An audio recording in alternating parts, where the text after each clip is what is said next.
প্রিয় দেশবাসী, আমাদের সংস্কারের যে আকাঙ্ক্ষা সেটি বাস্তবায়নে প্রতিটি কমিশনই আমাদের জন্য গুরুত্বপূর্ণ।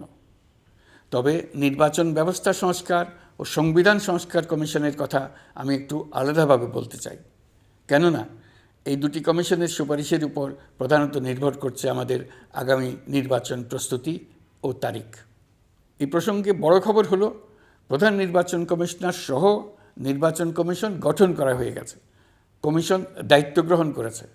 এখন থেকে তাদের হাতে দায়িত্ব ন্যস্ত হলো ভবিষ্যৎ সরকার গঠন করার প্রক্রিয়া শুরু করার।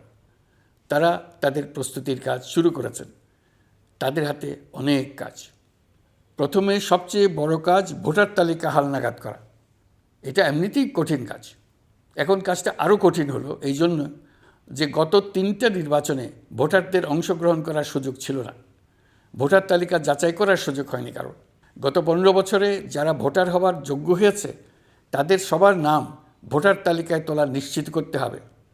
এটা একটা বড় কাজ। ছাত্র জনতার অভ্যুত্থানের পর এখানে গলদ রাখার কোনো সুযোগ নেই। দীর্ঘদিন পর এবার বহু তরুণ তরুণী জীবনে প্রথমবারের মতো ভোট দেবে। অতীতে তাদেরকে সে অধিকার এবং আনন্দ থেকে বঞ্চিত করা হয়েছে। তাই এবারের নির্বাচনে তাদের ভোটদান একটি স্মরণীয় ঘটনা হয়ে থাকবে। এই অভিজ্ঞতাকে মসৃণ করার সমস্ত আয়োজন করতে হবে। আমার একান্ত ইচ্ছা এবারের নির্বাচনে প্রথমবারের তরুণ তরুণী ভোটাররা শতকরা 100 ভাগের কাছাকাছি সংখ্যায় ভোট দিয়ে একটি ঐতিহ্য সৃষ্টি করুক। নির্বাচন কমিশন এবং সকল সামাজিক প্রতিষ্ঠান ও রাজনৈতিক দলের প্রতি আমার আহ্বান, সবাই মিলে আমরা যেন ওই লক্ষ্য অর্জনে নানা প্রকার সৃজনশীল কর্মসূচি গ্রহণ করি। এখন থেকে সবাই মিলে এমন একটা ঐতিহ্য সৃষ্টি করি যেন স্থানীয় নির্বাচন সহ সকল নির্বাচনে সকল কেন্দ্রে প্রথমবারের ভোটাররা 100% কাছাকাছি সংখ্যায় ভোটদান নিশ্চিত করবে। এটা নিশ্চিত করতে পারলে ভবিষ্যতে কোনো সরকার মানুষের ভোটাধিকার কেড়ে নেবার সাহস করতে পারবে না। নতুন ভোটার ছাড়াও যাদের আগে থেকে ভোটার তালিকায় নাম থাকার কথা ছিল তারা ভোটার তালিকায় আছে কিনা তা নিশ্চিত করতে হবে। বিশেষ মনোযোগ দিয়ে ভুয়া ভোটারদেরকে তালিকা থেকে বের করে দিতে হবে। এবার আমরা প্রবাসী বাংলাদেশিদেরকে ভোট দেওয়া নিশ্চিত করতে চাই। অতীতে আমরা এই ব্যাপারে অনেকবার আশ্বাসের কথা শুনেছি। এই সরকারের আমলে এটা যেন প্রথমবারের মতো বাস্তবায়িত হয়, এটা আমরা নিশ্চিত করতে চাই। এর জন্য একটা নির্ভরযোগ্য ব্যবস্থা করতে হবে। সব কিছুই সমসাপেক্ষ ব্যাপার।